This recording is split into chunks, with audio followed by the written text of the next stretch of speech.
반갑습니다. 시골 목사 홍근대입니다. 오늘은 거듭남에 대해서 잠시 강의를 해보도록 하겠습니다.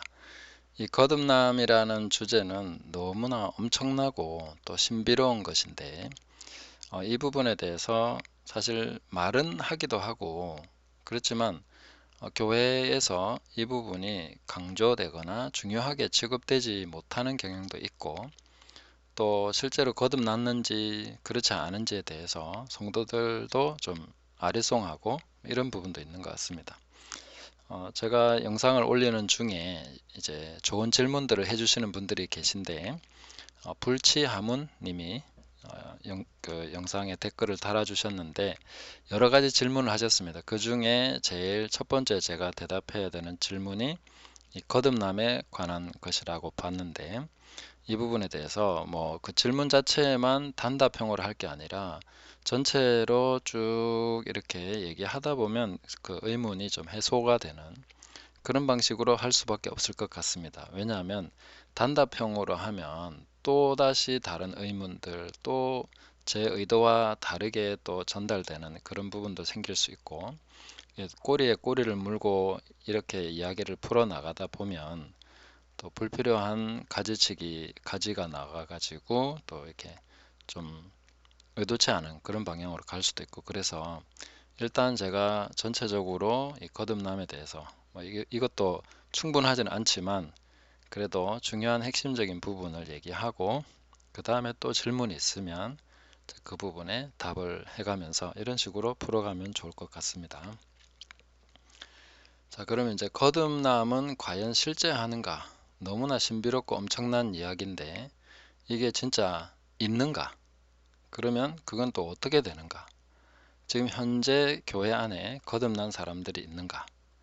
그런 사람들이 있다면 그 증거나 또 현상이나 뭐 그 사람들의 특징이 있는가?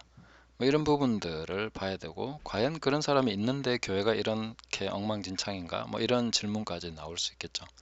그래서 성경의 사례들과 실제 사례는 제가 뭐 구체적으로 들어서 얘기하기보다는 현상적인 부분들, 거듭난 사람의 특징적인 부분들을 좀 짚어서 얘기하면서 설명을 해보도록 하겠습니다.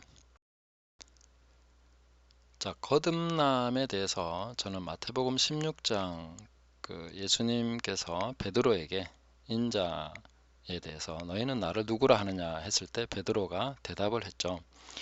저는 이 장면이 성경에서 대표적으로 거듭나는 것에 대해서 보여주는 장면이다 이렇게 봅니다. 아마 뭐 이거는 저 말고 이렇게 보는 사람은 아직 못 봤는데 설명을 들어보시면 충분히 이해가 되실 거라고 생각합니다. 제가 이런 얘기를 조심스럽게 하는 거는 제가 특별하다 뭐 이런 얘기가 아니었으면 하기 때문에 그리고 그런 식으로 얘기를 하고 싶지 않고 이는 이제 성경이 해석되는 그 관점에 따라서 어떻게 이 부분도 그렇게 볼 수 있다. 충분히 그게 가능하죠. 그러니까 사도들이라고 해서 처음부터 거듭난 사람들은 아니었고 부르심을 받았고 어느 시점에 거듭났을 수 있고 또 아니면 뭐 예수님의 부활 승천 이런 과정 속에서 거듭났을 수도 있고 뭐 그런 그 때와 시간은 잘 모르겠지만 거듭남의 특징에 대해서 살펴볼 수 있다고 저는 보고요. 그 다음에 이 거듭남이야말로 교회의 가장 중요한 기초가 되는 것인데 지금까지 그 합당한 위치를 차지하지 못했다고 저는 생각을 합니다. 특히 이제 마태복음 16장 이 본문에서 이제 천주교, 그러니까 가톨릭과 개신교가 나누어지는 아주 중요한 해석의 분기점이 있지 않습니까?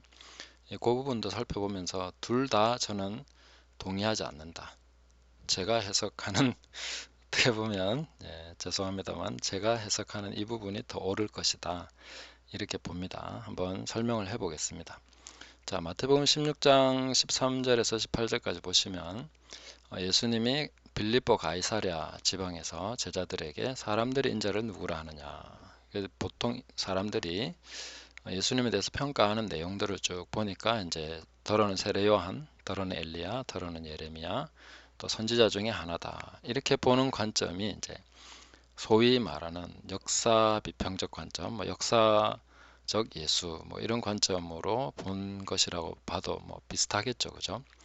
자, 그렇게 봤는데 예수님은 제자들을 향해서 그런 대답에 만족할 수 없다. 그러면 너희는 나를 누구라고 하느냐? 이 질문을 하시죠. 그때 베드로가 주는 그리스도시요 살아계신 하나님의 아들이십니다. 이 고백, 아주 유명한 이 고백을 합니다.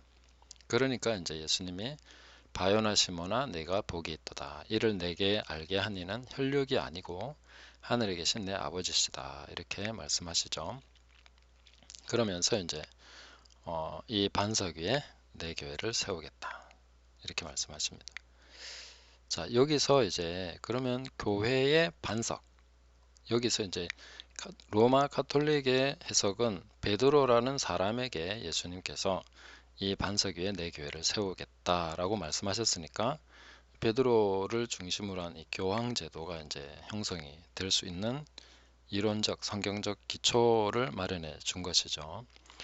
그리고 그게 아니다. 종교개혁자들과 우리 개신교 쪽에서는 이것은 주는 그리스도시요 살아계신 하나님의 아들이십니다 하는 신앙 고백 위에 이 교회를 세우겠다 하신 것이다. 그래서 개혁주의 교회를 고백주의, 고백교회라고도 얘기를 합니다. 그래서 우리가 중요하게 보는 게 뭡니까? 신조, 신앙고백, 요리문답. 그래서 전부 다 고백 중심으로 그렇게 해온 것을 볼 수 있습니다. 근데 우리가 얼핏 형식적으로 그냥 대충만 봐도 이 두 개가 교회의 기초라면 뭔가 부족하다. 왜냐하면 베드로라는 사람을 중심으로 해놓으니까 교황이라는 이런 제도가 세워졌는데 교황이 진짜 엉터리도 있었고 지금도 좀 의구심이 있고 교황이 과연 그런 위치에 있는 사람이 될 수 있는 사람이냐 이런 의문이 생길 수밖에 없죠. 그리고 베드로라는 사람을 세워서 이 반석 위에 교회를 세우겠다 이렇게 하신 것도 사실은 좀 맞지 않지 않습니까? 그리고 신앙 고백이라고 했을 때도 신앙 고백 위에 세우겠다는 게 꽤 맞는 것 같은데 그렇지만 지나오면서 보니까 지금 유럽의 교회, 미국의 교회 뭐 다들 보니까 신앙 고백 위에 세웠는데 이 교회가 튼튼해 보이지 않는다.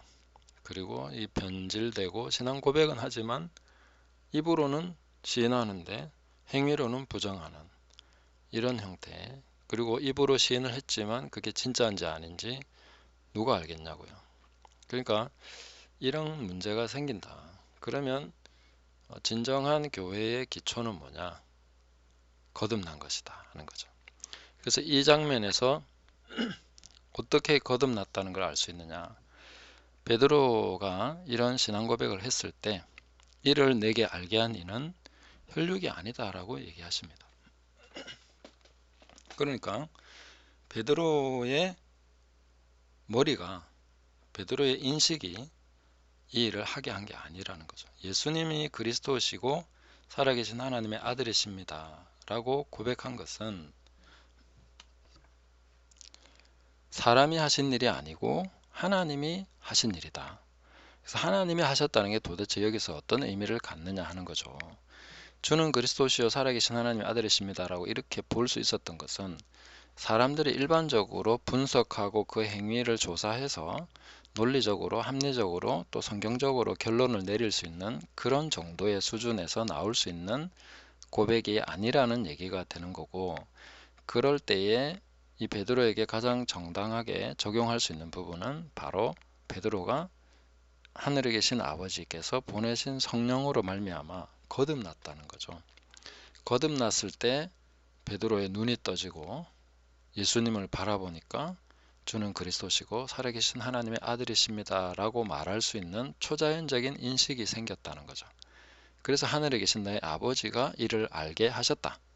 이거는 사람이 아니라 하나님이 알게 하신 것이다. 하나님이 주입한 하나님이 알게 하신 초자연적인 인식이 너에게 지금 생겼다. 이렇게 예수님이 인정해 주시는 것이죠.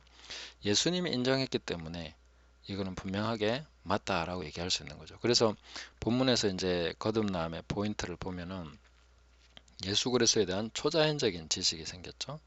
그리고 예수님이 하늘에 계신 아버지께서 개입하셨다는 것을 말씀하셨습니다. 그리고 나서 예수님이 이름을 바꾸시죠. 바요나 시모나. 바요나는 요나의 아들 시몬인데 원래 베드로의 원래 이름이 시몬이니까 그 시몬이라는 이름을 베드로라고 바꿔버리십니다. 그러니까 이 세례명 주듯이 뭐 그 세례명 주는 걸 제가 찬성하는 건 아니지만 이 이름을 바꾸신다는 거죠. 구약에서도 이름을 바꾸시는 사례들이 나오는데 그것도 우리가 한번 생각해 볼 수 있는 포인트가 있습니다. 그래서 베드로라고 이름을 바꾸신 것은 너의 존재가 지금 바뀌었다. 예, 그렇게 말씀하시는 것이죠. 그렇기 때문에 여기서 베드로는 거듭난 거다. 그래서 그 거듭난 베드로, 예수님이 이름을 붙여주신 그 베드로 위에 내가 이 반석 베드로 위에 내 교회를 세우리니. 그러니까 하나님이 역사하셔서 새로 거듭난 그 거듭난 사람 존재, 그러니까 그게 바로 교회라고 얘기하시는 거죠. 네, 그게 바로 교회입니다. 거듭난 사람이 교회입니다. 예, 여기에는 아마 뭐 누구도 이견을 제시하기 어려울 것입니다. 바로 거듭난 그 사람이 바로 교회라는 사실이 분명한 성경적인 가장 그 정통적인 견해라고 볼 수 있습니다. 누구도 거기에는 뭐 딴 이야기를 하지 못할 정도로 정확한 이야기라고 볼 수 있습니다. 그래서 이 반석 위에 교회를 세우겠다 이렇게 말씀하신 거죠. 그래서 이 본문에서 이제 좀 주변부 이야기를 조금 더 해보면은 바요나 시몬, 그 시몬이 자기는 거듭난 줄을 몰랐다는 거죠. 여기서 보면, 그러니까 시몬 베드로가 주는 그리스도 살아계신 하나님의 아들이십니다. 뭐 여기에서 뭐 자기는 그냥 자기가 볼 때 그랬다는 거죠. 갑자기 그래 보인 거죠. 어느 날 그냥 예수님의 질문에 내가 딱 대답하려고 보니까 아니면 그 전부터 어느 정도 인식이 뭔가 생겼을 수도 있겠지만 그리스도시고 살아계신 하나님 아들이십니다. 이렇게 고백을 할 수 있었다는 거죠. 근데 그거는 자기가 한 것처럼 생각이 들었던 거죠. 예수님이 볼 때는 이를 알게 한 이는 혈육이 아니다.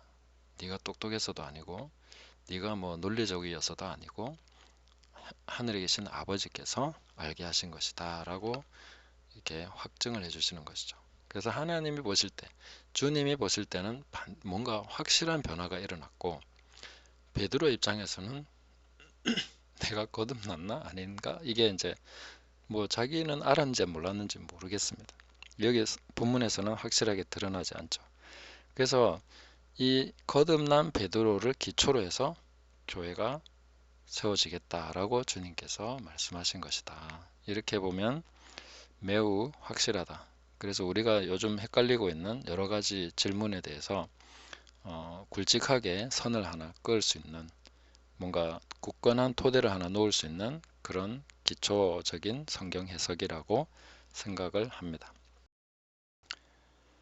그리고 요한복음에서 이 거듭남에 대한 니고데모와의 대화에서 예수님이 설명해 주신 이 내용을 보면 앞에서 본 마태복음 16장의 내용이 훨씬 더 잘 설명이 될 수 있습니다. 예수께서 대답하여 이르시되 진실로 진실로 내게 이르노니 사람이 거듭나지 아니하면 하나님의 나라를 볼 수 없느니라. 자, 볼 수 없다는 얘기에 주목해 보십시오. 거듭나지 않으면 볼 수가 없다. 그 니고데모가 예수님을 찾아왔을 때 니고데모는 당신이 하시는 일을 보니까 정말 하나님께서 보내신 분이 아니면 이런 일은 할 수 없다. 당신은 진짜 하나님께로부터 오신 선생님이 맞다. 이런 인정을 한 거거든요. 거기에 대한 예수님의 대답입니다. 너는 아직도 하나님 나라를 보지 못하고 있다는 거죠. 네가 아직 나를 모르는구나. 그래서 하나님 거듭나야만 볼 수 있는 나라라는 거죠. 베드로는 거듭났기 때문에 네가 나를 누구라고 하느냐라고 하니까 주는 그리스도시고 살아계신 하나님의 아들이십니다라고 고백할 수 있었던 거죠. 자, 그리고 이제 예수님이 사람이 물과 성령으로 거듭난다 이렇게 말씀하십니다. 여기서 물은 대체로 말씀, 뭐 혹은 세례 이렇게 볼 수도 있겠지만 뭐 세례나 말씀이나 다 말씀입니다. 왜냐하면 세례도 말씀을 따라서 하는 것이고 어떤 그 형식화된 말씀, 어떤 정형화된 말씀이기 때문에 말씀과 성령으로 거듭난다 이렇게 볼 수 있다는 거죠. 그럼 하나님 나라에 들어갈 수 없느니라. 육으로 난 것은 육이고 영으로 난 것은 영이다. 그러니까 거듭날 때 어디가 거듭나느냐? 사람의 얼굴이 달라지는 것도 아니고 갑자기 생각이 바뀌는 것도 아닙니다. 그러니까 영이 거듭나는 거죠. 그래서 이 부분이 굉장히 신비로운 것이고, 이런 부분을 생각해 보면은 이 거듭나는 게 도대체 뭐냐 하는 여러 가지 이 안에는 질문들이 생겨날 수 있습니다. 좀 뒤에 제가 구체적으로 질문을 해 보겠습니다. 그래서 내가 거듭나야 하겠다 하는 말을 놀랍게 여기지 말아라. 바람이 부는 것 같다. 바람이 지나가면 바람은 안 보이는데 잎이 흔들리고 결과물은 항상 있죠. 태풍이 지나가는데 태풍을 본 사람은 없지만 태풍 자체를 보는 게 아니라 태풍이 지나가면서 일으키는 현상들, 그런 걸 보게 되는 거죠. 뭐가 날아가고 흔들리고 막 드러눕고 하는 이런 일들. 그런 것이 이제 성령으로 난 사람의 특징이다. 이 부분을 잘 기억해 두셔야 됩니다. 그래야 거듭남에 대해서 우리가 설명할 수가 있습니다. 그리고는 니고데모가 그것도 이해 못하니까 어떻게 예수님이 이스라엘의 선생으로서 이러한 것들을 알지 못하느냐.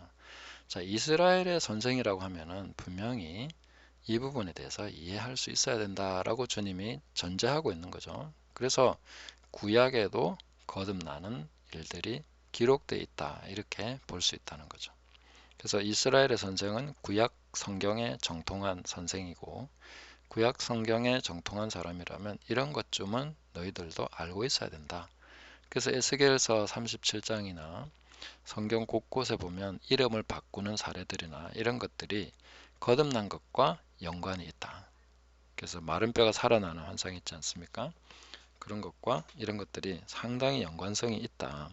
그게 그거다라고 확정 짓기는 우리가 좀 더 많은 연구가 필요하겠지만은, 대체로 이스라엘 선생으로서 구약을 안다면 거듭남을 이해할 수 있어야 된다, 이렇게 주님이 말씀하신 것이고, 이것이 바로 땅의 일이다, 이렇게 말씀하신 겁니다.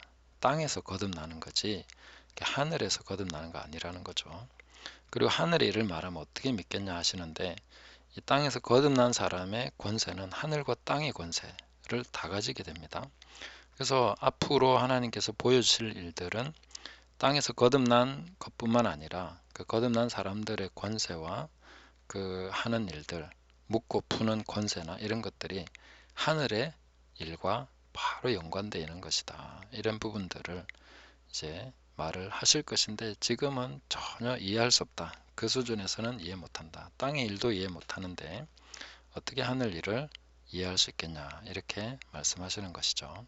그래서 이런 부분을 좀 보시면서, 앞에서 베드로가 거듭난 사건이 갑자기 제가 막 끼어넣은 일이 아니라 구약에서도 있었고, 지금도 바로 그 베드로도 거듭났고, 이제 니고데모도 그 부분에 대해서는 이해할 수 있었어야 된다, 이렇게 말씀하고 있다는 거죠. 자, 그러면 거듭남에 대해서 우리가 질문할 수 있는 것.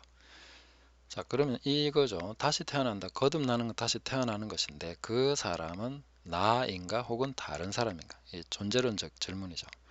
그러니까 연속성이 있나 없나? 그럼 내가 거듭났으면, 다시 태어났으면 그 사람은 내 자신인가 아닌가? 그럼 나의 영이 태어났다고 하면 그 사람이 나야? 새 피조물이라면서. 완전한 새 피조물이면 내가 아니잖아요. 완전히 새로운 거라고 했으니까. 그럼 만약에 그 존재가 내가 아니라면, 그럼 내가 사라져 버리는데 그 구원이 무슨 의미가 있냐는 거죠. 그래서 이런 존재론적 질문을 던져보면은 거듭남이 굉장히 신비롭다. 만약에 내가 구원받았다고 하는 것이 거듭난 것인데, 그러면 나라는 존재가 완전히 새롭게 새 피조물이라고 할 때, 뭐가 내가 연속적이라면 어떻게 새 피조물을 할 수 있냐고요. 헝거지 않습니까?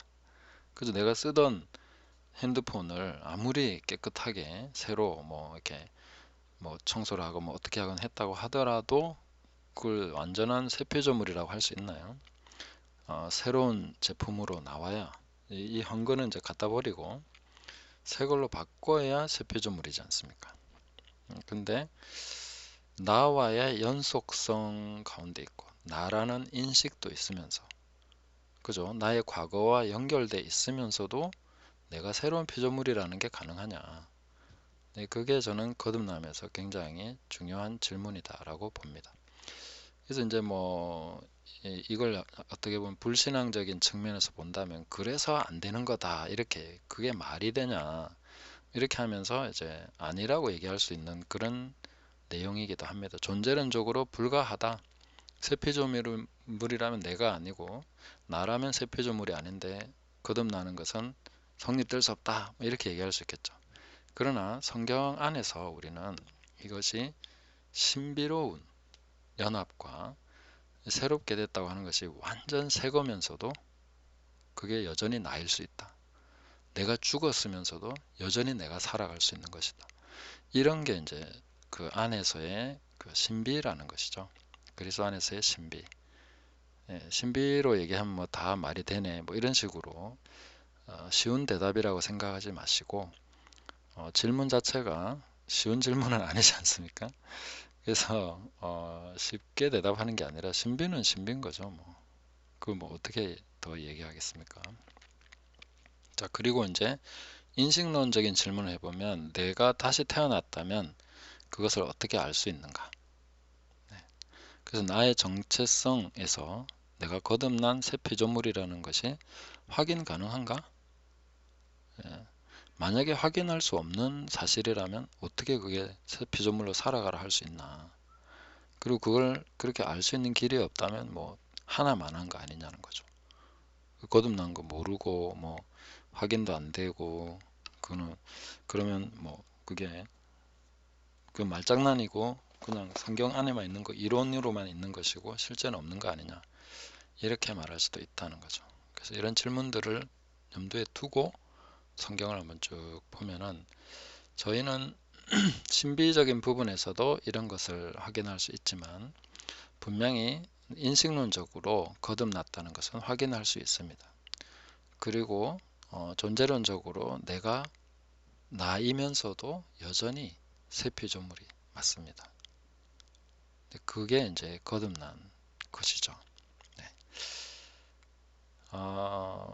뭐 제가 더 쌈박하게 설명을 할 수 있으면 좋겠지만 어쨌든 연속성이 있으면서도 완전히 새 피조물입니다. 거듭난 그 시점부터 나는 완전히 새 사람이고 딴 사람이고 그러면서도 여전히 나 자신입니다. 사실은 진짜 내가 된 거죠. 그리고 가짜 나로 있던 것이 떨어져 나간 것입니다. 그러니까 나를 뒤집어 쓰고 있던 가짜 껍데기가 완전히 나가버린 상태. 실제로 사람들의 상태는요, 나라고 착각하고 살아가고 있지만, 그것이 내가 아니라 죄라는 존재를 뒤집어 쓰고 그 죄의 지배 아래서 그 죄가 나 자신의 행세를 하면서 나와 똑같은 그런 상태로서 계속해서 살아오고 있었던 거죠. 그게 제가 지난번에 쪼개짐에 대해서 설명한 그 강의 안에 들어있는 내용입니다. 관심 있으시면 한번 찾아서 들어보시면 좋겠습니다. 로마서 7장에서 그것이 설명되고 있습니다. 그래서 그리스도 안에서 거듭나기 전에 나라는 존재는 옛사람, 겉사람 이렇게 표현되고 있는데 그 사람은 바로 죄 그 자체입니다. 그래서 그는 내가 아닙니다. 근데 나로 인식하고 살아가고 있죠.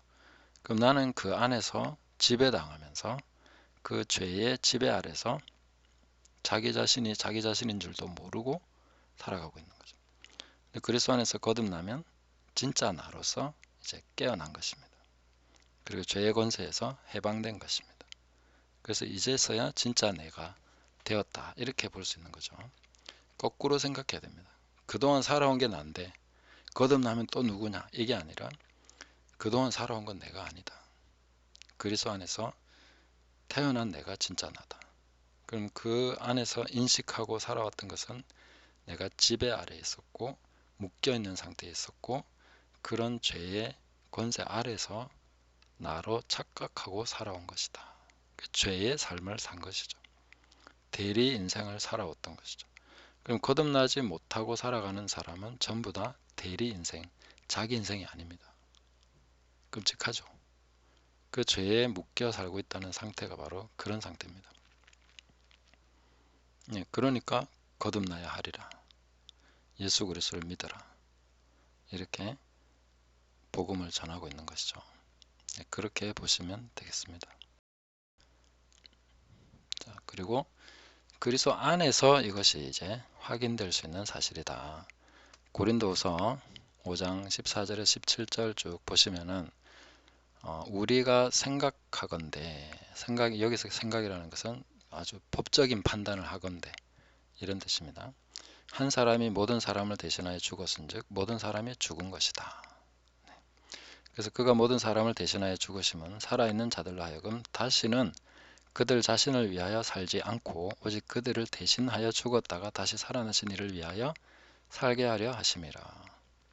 자, 여기서 대리 인생을 살고 있는 모든 사람들을 해방시켜 주시려고 하시는 그런 주님의 목적을 볼 수 있습니다. 주님이 죽으시는 이유는 너희가 지금 살고 있는 게 아니다 라는 것을 가르쳐 주시는 것입니다.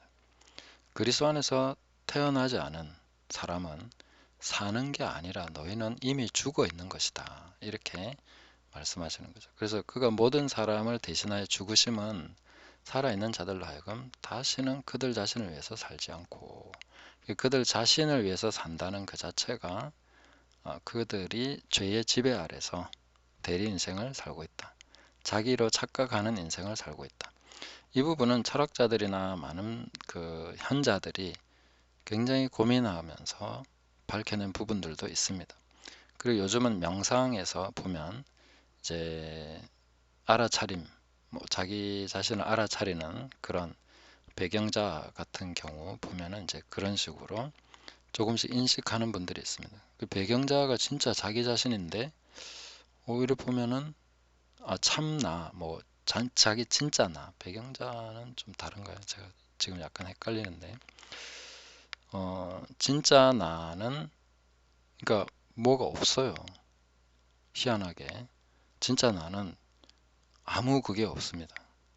근데 지금 내가 살아온 것은 뭐 탐진치라고도 하고 뭐 어떤 경험자라고 하기도 하고 인식하는 주체라고 얘기하기도 하고 이러면서 이제 그런 주체들이 막 살아가고 있는 거죠. 근데 진짜 나는 아무것도 안 하고 있어요. 그냥 배경자로 존재하고 있는 거죠. 어떻게 보면 배터리 신세로 그 매트릭스나 이런 거 보면은 그렇지 않습니까? 그죠? 예, 실제로 사는 그 삶 속에서는 뭔가 느끼고 자기가 살아있다고 생각하는데 실체 존재는 배터리죠. 그런 식으로 돼 있는. 그래서 그거 이제 빨간 약 먹고 파란 약 먹을 거냐 뭐 이거 이제 둘 중 하나 선택해라 뭐 이건데 그 빨간 약 파란 약이 있을 필요가 없죠. 한 개 이거 먹을 거냐 안 먹을 거냐 이것만 선택하면 되는데 그게 영화적인 장치라고 볼 수 있겠죠. 예, 그 먹느냐 안 먹느냐 선택하면 되지. 그대로 있을 거면 파란 약입니까? 하여튼 안 먹어도 되잖아요. 그냥 그대로 있으면 되는데. 자, 그런 건데 이제 지금 현재로 봐서는 이제 대부분 모든 사람들이 그리스도 안에서 다시 태어난 새로운 피조물이 되지 않으면 그들은 죽어 있다. 그래서 예수님이 죽으시는데 그들을 대신해서 죽으십니다.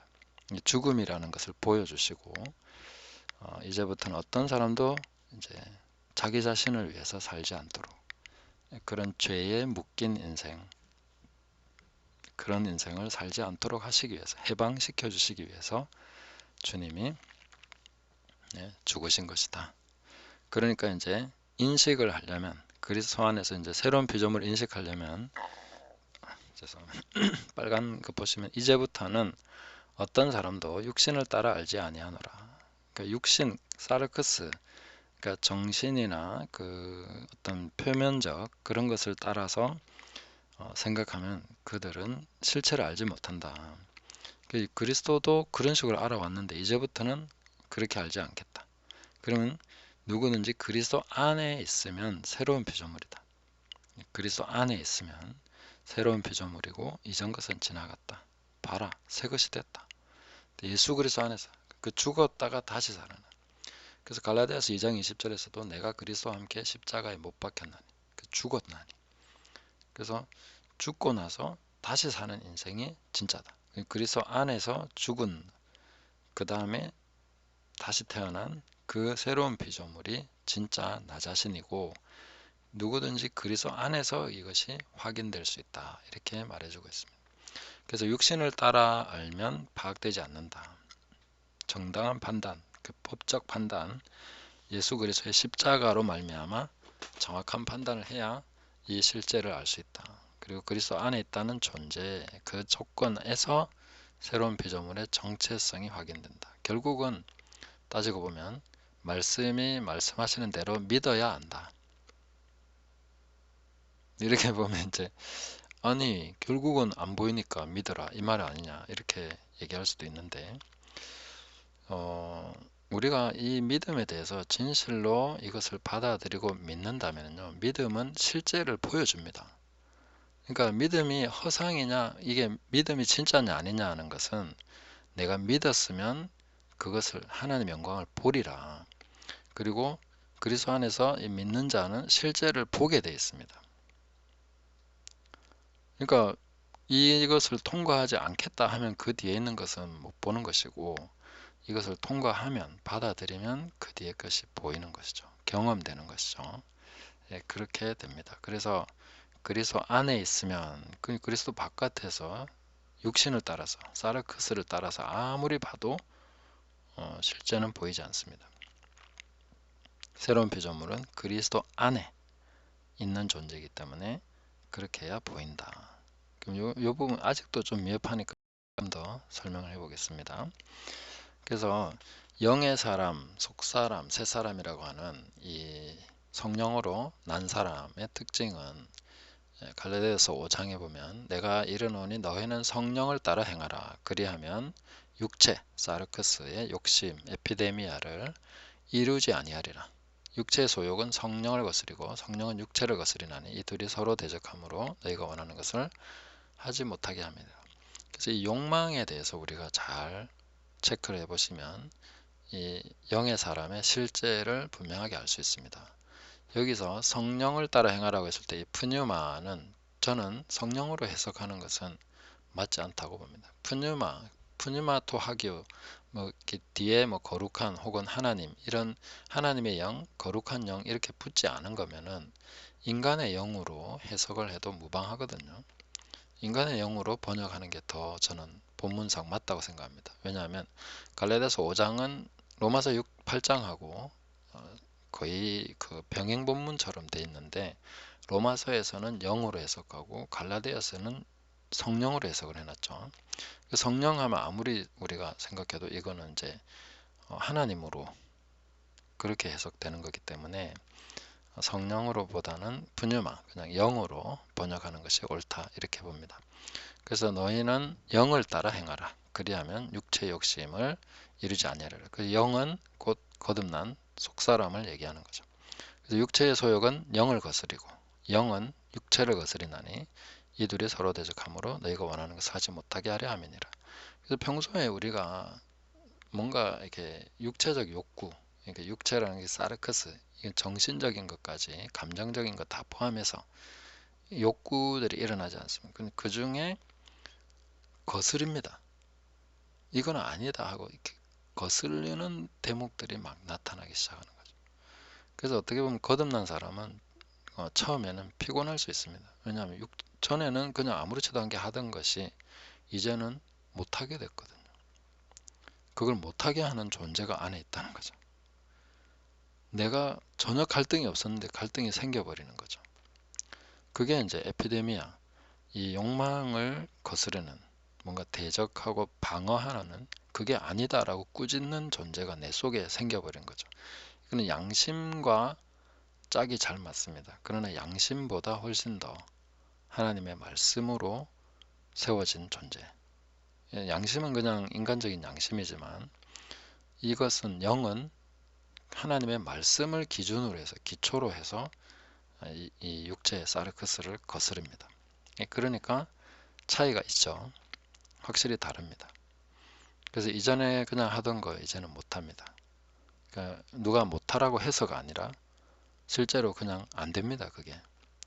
저도 제가 예수님 영접하고 거듭난 시점에 대해서 쭉 생각해 보면 그 전까지 저는 중3 때 예수님을 믿었는데 그 전에는 제가 뭐 다 명절에 제사 지내고 막 다 했었습니다. 그런데 거듭난 이후에 제사를 못 지내겠더라고요. 근데 누가 하지 말라고 한 적이 없습니다. 근데 그걸 못 하겠더라고요. 그때 제가 많이 두드려 맞고 막 쫓겨나고 이러면서도 할 수가 없는 거예요. 아무리 물론 내가 뭔가 이걸 완전히 그냥 포기하고 했으면 할 수도 있었겠죠. 그런데 그걸 할 수가 없는 내 속에 뭔가가 그것을 거스르고 있는 거죠. 이전에는 너무 자연스럽고 재미나게 했던 것이 뭐 이제는 못하게 된 거죠. 그런 것들이 이제 점점 더 생겨나게 되는 거죠. 물론 나중에는 또 이게 그래서 신학이나 잘못된 이론이 굉장히 무서운 것이 그 두아디라 교회나 이런 경우 보면 주의 종들을 가르쳐서 깨워서 행음하게 하지 않습니까? 주님의 종들은 거듭난 사람들이 맞겠죠. 그 사람들을 깨워가지고 가르쳐서 행음한다. 이 가르침이라는 게 엄청 무서운 거죠. 거듭난 사람도 잘못하게 만들 수 있습니다. 그러니까 육체의 소욕을 거스리는 분명한 그 영의 사람의 특징을 가졌는데도 불구하고 막 성경을 가르쳐서 그게 아니라고 확신하게 되면 양심을 속이고 행할 수 있게 됩니다. 그래서 그 가르침이 무서운 거죠. 자, 그래서 이 욕망을 체크해 보면은 뭐 생각은 여러 가지일 수 있습니다. 뭐 고기또 에르고 숨입니까? 그 나는 생각한다, 고로 존재한다, 뭐 이런 얘기를 하지만 생각은 여러 개가 있기 때문에 그것으로서 자기 존재를 확정하기 어렵습니다. 그러나 욕망은 어떤 구체적인 대상을 가지기 때문에 분산되지 않습니다. 욕망을 중심으로 해보면은 내가 어떤 욕망을 가지고 있냐, 어떤 대상을 향한 욕망을 가지고 있냐에 따라서 자기 자신이 규정될 수 있는 거죠. 그래서 육신의 욕망을 거스르는 영이 있습니다. 그 영이 바로 거듭난 속사람이다. 육신을 거스르는 내 속에 있는 선한 갈망, 이 선하다는 것은 하나님이 선하다고 하시는 그 기준을 가진 그 선함을 갈망하는 기준이 있습니다. 그래서 로마서 7장 22절에 보시면 내 속사람으로는 하나님의 법을 즐거워하되, 속사람은 하나님의 법을 기뻐합니다.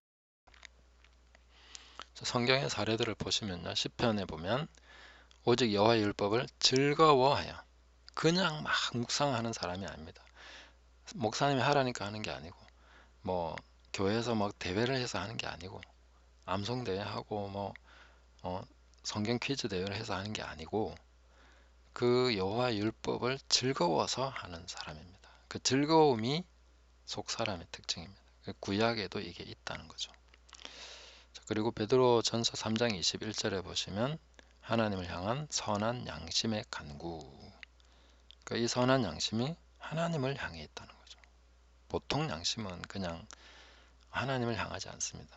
거듭나지 않은 양심은 하나님을 향한 양심은 아닙니다.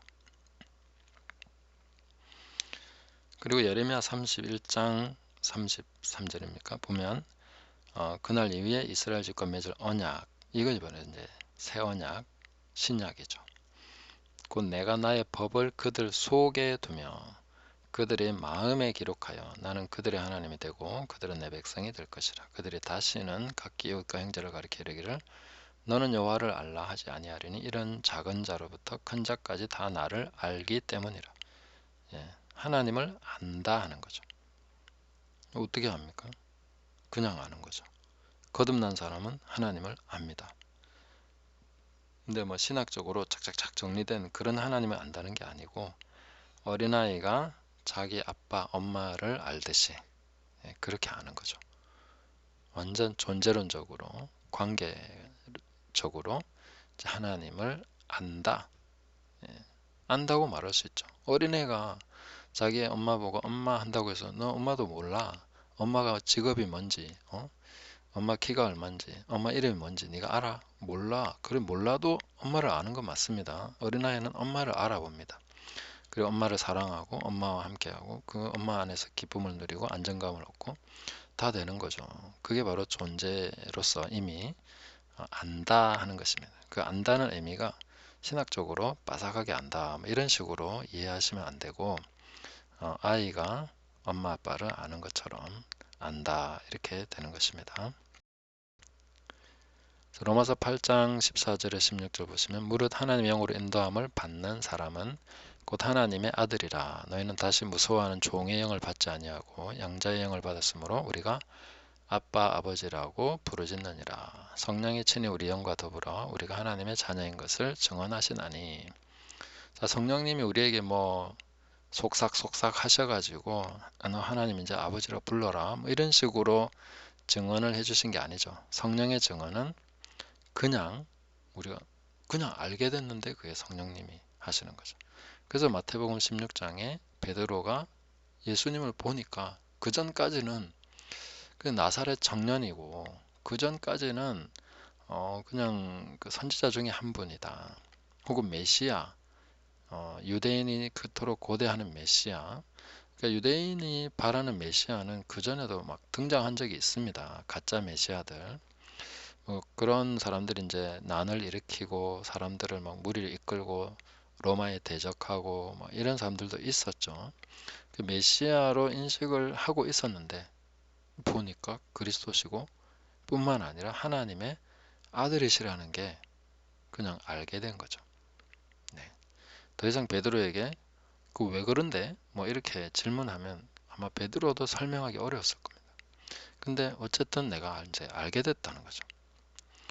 자, 그리고 이제 마태복음 6장 9절에서 그러므로 너희는 이렇게 기도하라. 하늘에 계신 우리 아버지여. 마태복음의 이 산상수훈 같은 경우는 제가 산상수훈 따로 강해를 해놓은 영상도 있는데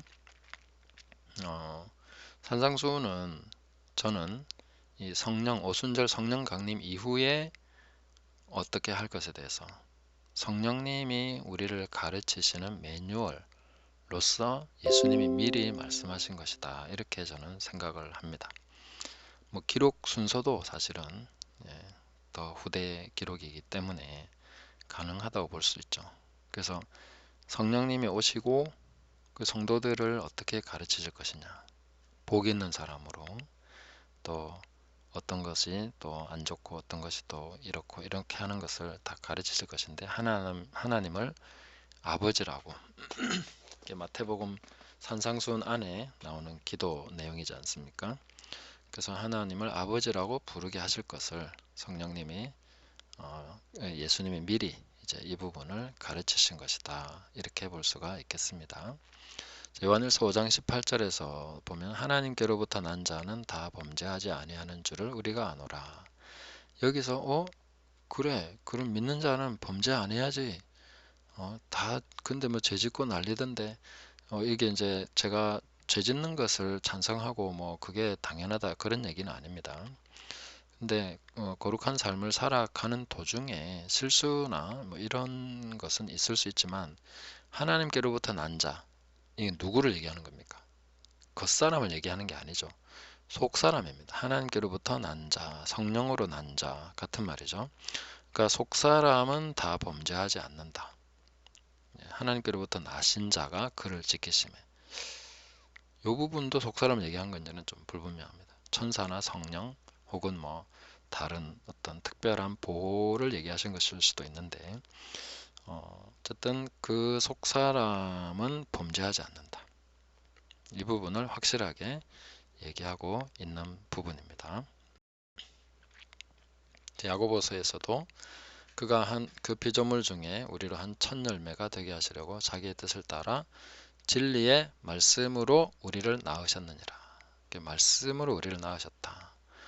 성령이 빠졌네요. 이렇게 얘기 안 하셔도 됩니다. 말씀이 역사하는 것은 반드시 성령으로 말미암기 때문에 그렇다 하는 거죠. 이거는 뭐 빠졌다고 얘기할 이유가 아니다 하는 거죠.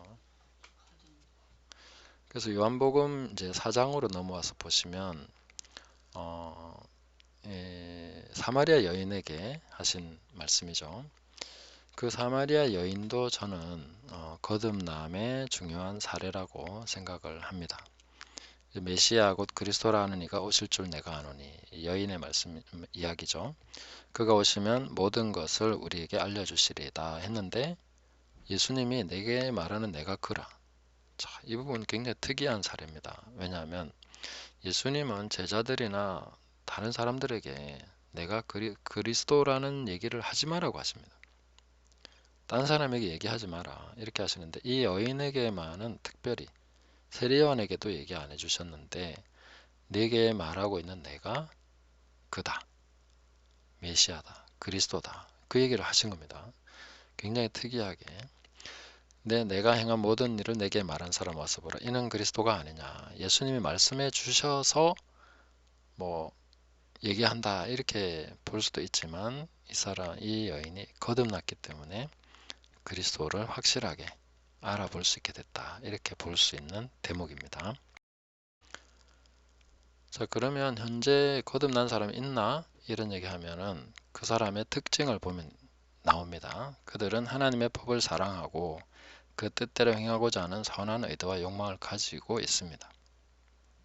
그리고 그 반대로, 하나님 뜻과 반대로 행하는 육신의 욕망에 대해서는 저항하게 됩니다. 그거 아니다 하는 것이 누가 얘기해서가 아니라, 어떤 법칙을 정해줘서가 아니라 그 스스로가 그런 마음을 가지고 있다는 거죠.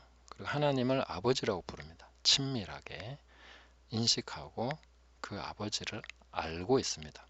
하나님의 아버지라는 사실을 누가 가르쳐주지 않았는데 알고 있다는 거죠. 그리고 네 번째로, 그들은 완전하지는 않지만 완전을 향해 나아가고 있습니다. 그것이 당연하게 받아들여질 수 있죠. 그리고 그 속사람은 죄와 무관합니다. 죄를 짓지도 않고 지을 마음 자체도 없습니다. 물론 겉사람은 죄를 지을 수도 있습니다. 근데 이 부분을 가지고 어떤 사람들은 이제 그러면 속사람 거듭났으니까 그 사람 마음대로 죄 지어도 되겠네, 그렇게 말하는 사람은 이단입니다. 그게 이제 이단의 무서운 점이죠. 그러니까 속사람이 거듭나면 당연히 그 양심과 모든 좋은 것을 따라서 선을 이루고 그렇게 나가야 되는데, 하나님의 은혜를 세격거리로 바꿔버리고 경건을 이익의 재료로 바꿔버리고 거듭난 것에 대한 이런 하나님의 가르침, 거룩한 가르침을 죄의 빌미로 삼아버리는, 얼마나 무서운 것입니까? 그렇게 나가면 안 된다 하는 거죠. 그리고 이제 하나님의 말씀을 믿음으로 자신을 세워가면서 점점 더 말씀대로 사는 삶을, 열매를 맺어가게 된다, 이런 특징을 갖습니다. 그래서 열매로 안다, 다른 걸로는 모릅니다. 아무리 고백하고 장로가 되고 목사가 돼도 그 사람이 거듭났는지, 거듭나지 않아도 다 목사 될 수 있습니다. 그렇죠. 그래서 지금 하여튼 자기가 목사라고 하는 사람들 중에 얼마나 거듭났는지 우리가 알 수는 없지만, 거듭나는 것은 열매로 알 수 있다. 그러나 우리가 고려해야 될 사항들이 있습니다.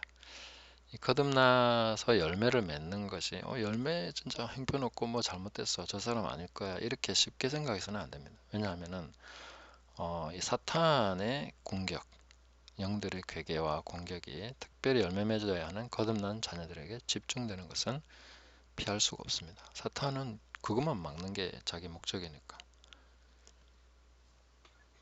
그래서 가라지를 뿌리기도 하고 요 다음에 그 부분을 살펴보겠습니다. 그 성경의 역사가 그걸 증명하는데, 장자들의 타락, 믿음의 사람들에게 드리워진 어두운 그림자들, 이런 것이 이제 사탄의 공격이 그 배후에 있다, 가만두지 않는다 하는 거죠. 그리고 주님께서 베드로에게 내 교회를 세우리라고 하셨을 때 음부의 권세가 이기지 못하리라, 바로 이제 그것과 교회가 대치 상황이 돼 있다 하는 거 확실하게 보여주고 있는 것이죠. 그 다음에 거듭났다고 하는데 이제 열매를 맺지 않으면 불에 던져진다는 사실. 대개는 이런 부분을 받아들이기 어려워합니다. 아니 거듭났는데, 하나님 자녀가 됐는데 어떻게 또 불에 던져지냐, 이렇게 얘기하는데, 일단 제가 막 주장한다 이렇게 생각하지 마시고 그냥 그 생각 자체를 내려놓고 성경을 한번 읽어보시면 그냥 당연히 이 얘기가 기록되어 있습니다. 성경은 그게 굉장히 당연한 사실로 언급하고 있습니다. 거듭났다, 그렇다고 해서 모든 것이 보장된다, 그런 이야기는 아닙니다. 물론 하나님께서 지켜주시고 뭐 인도하시고 하시는데, 그렇다고 해도 본인이 열매 맺지 못하면 불에 던져진다. 이 부분이 우리가 확실하게 인지해야 되는 부분입니다. 그래서 경고 구절도 한번 보시면, 요한복음 15장 1절, 2절, 6절 보시면 예수님이 이제 내게 붙어 있어서 열매를 맺지 아니하는 가지는 아버지께서 그것을 제거해 버리신다. 이게 굉장히 간단하게 당연한 것처럼 얘기하시죠. 그래서 사람이 내 안에 거하지 아니하면 가지처럼 밖에 버려져 마르나니 사람들이 그것을 모아다가 불에 던져 사르느니라. 이거는요, 우리 농촌에서 흔히 볼 수 있는 장면입니다. 저도 계속 했던 일입니다. 농부는 당연히 이렇게 합니다. 가지 다 잘라가지고 나중에 그거 모아서 불에 던져 사르거나 그렇게 재가 되면 거름으로 쓰고 이런 것입니다. 그러니까 이렇게 당연한 현상을 보면서 우리는 이런 일은 있으면 안 돼 이렇게 생각하는데 그게 아니라는 거죠. 성경은 굉장히 당연한 것으로서 기록을 합니다. 마태복음 13장 40절 보면 가라지들은 이제 불에 사르는 것 같이 세상 끝에도 그렇다. 당연히 가라지는 불에 사르죠. 또 천국은 마치 그물을 치고 각종 물고기를 모으는 그물과 같다. 근데 물고기를 쫙 모을 때는 이게 전부 누구나 오라 맞지 않습니까? 아무나 와라는 거죠. 근데 그 중에서 골라낸다는 겁니다. 어찌하여 예복을 입지 않았냐? 바깥 어딘데 쫓아내라. 이런 일이 계속 일어난다는 것이죠. 그 부분을 우리가 확인해야 되는 부분입니다. 자, 그리고 그래서 불에 던져 살라진다. 불에 던져 살라진다. 이런 부분들 확실하게 봐야 됩니다. 그래서 그물 안에 들어왔다고 해서 다 들어가는 거 아니다. 잔치에 초대받았다고 해서 쫓겨나지 않는 거 아니다. 이 부분을 우리가 확실히 보셔야 되는 것이죠. 자, 그리고 사탄의 전략을 보면 이 가라지가 있는데 원수가 뿌리죠. 그게 원수의 전략입니다. 원수의 전략이 뭡니까? 두 가지죠. 가라지를 뿌려서 그것을 뽑는 일을 유도하는 겁니다. 그 가라지를 뽑으면 어떻게 됩니까? 곡식도 뽑아버릴 수 있습니다. 그래서 이 선한 의도를 가진 사람들이 많이 곡식을 뽑는 경우들이 많습니다. 그래서 이 사람들, 이 종들에 의해서 뽑혀버린 곡식들이 상당히 많다고 저는 봅니다. 굉장히 큰 비극이죠. 그리고 이 가라지가 있다는 것 때문에 이제 서로 막 불신하면서 이런. 그래서 결국은 이게 곡식도 열매 맺지 못하게 하려는 그런 것인데, 근데 주님의 뜻은 뭡니까? 추수 때까지 함께 자라게 두라. 가라지와 같이 자라야 된다는 겁니다. 이거는 상당히 중요한 부분입니다. 우리는 가라지를 뽑으려고 하면 안 됩니다. 그래서 저 사람은 거듭난 사람 아니야. 그런 가라지 다 제거하면 될 것 같죠? 아닙니다. 가라지를 뽑다가 곡식을 뽑아버립니다. 그 하지 말라고 한 것을, 주님이 하지 말라고 한 것을 담대하게 막 하는 분들이 있습니다. 그게 사탄이 정말 노리고 있는 건데, 사탄이 노리는 것은 곡식만 쫙 있어야 된다는 얘기가 그게 아닙니다. 가라지를 뿌려놓음으로써 곡식을 뽑게 만드는, 자기들 손으로 파괴하게 만드는 것이 사탄의 전략이다. 그래서 이 부분들은 이제 성경을 보면 분명하기 때문에 시간이 많이 지나서 좀 간단하게 언급하고 넘어가겠습니다. 자, 마지막으로 요약 정리합니다. 거듭남은 말씀과 성령으로 됩니다. 말씀으로만 거듭난다 이렇게 된 것도 있는데 말씀이 깨달아지고 역사하는 건 반드시 성령으로 되는 거죠. 그리고 거듭난 사람인지 스스로 인지가 안 되는 단계도 있습니다. 베드로가 주는 그리스도시요 살아계신 하나님 아들이십니다 라고 했을 때 나 거듭났구나 이렇게 생각 안 했다는 거죠. 근데 시간이 지나면서 모를 수는 없습니다. 열매는 반드시 나타나고 성향, 그런 거스름, 욕구 이런 것이 없던 것이 완전 새로운 것이 나타납니다. 그리고 그리스도 안에서 그것이 인지가 된다 하는 것이죠. 그리고 네 번째, 거듭남은 반드시 이전에 없던 새로운 성향, 지향성을 나타내게 되는데 하나님의 말씀을 사랑하고 그 뜻대로 살고자 하는 강한 그 성향, 지향성을 나타내게 됩니다. 그리고 그런데 왜 안 되냐 하는 것은 많은 회방 요소가 있습니다. 이런 것들을 다 이겨내고 열매 맺기까지 함께 거듭난 하나님의 자녀들은 계속 죄와 싸우되 피 흘리기까지 싸우고 그리스도 예수께 붙잡힌 바 된 그것을 잡으려고 끝까지 달려가고 믿음의 선한 싸움을 다 싸우고 지켜내야 되는 것이죠. 네, 그런 과정에 우리가 있다 하는 것을 함께 생각하시고 깨닫고 끝까지 믿음으로 달려가는 저와 우리 모두가 되시기를 예수님의 이름으로 축복합니다. 감사합니다.